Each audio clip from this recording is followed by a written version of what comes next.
માતાજીના શિખર અને ઘુમ્મટ ઉપર જે સુવર્ણ કળશ ચડાવવામાં આવ્યો, જેને હવે આ સાલ શરદ પૂનમને દિવસે એને 28 વર્ષ થાય છે.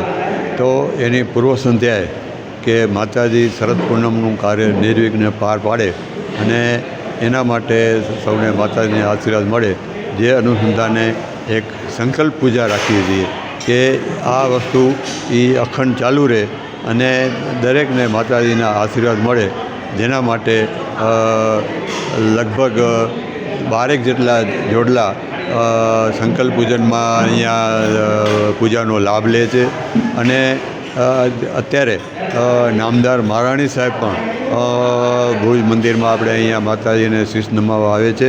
અને સંકલ્પ પૂજનમાં જે બધા માના ભક્તો બેઠા છે પૂજા યજમાનમાં, એમને પણ એવો આશીર્વાદ પાઠવે છે. આમ આ કાર્ય આપણે શરદ પૂનમનું નિર્વિઘ્ને પસાર થાય એનો એક વિશેષ મહિમા છે. અને આજે મંદિરના સભ્યો આમંત્રિતો માટે એક આપણે પ્રસાદ ભોજનની પણ આપણે વ્યવસ્થા રાખીએ છીએ.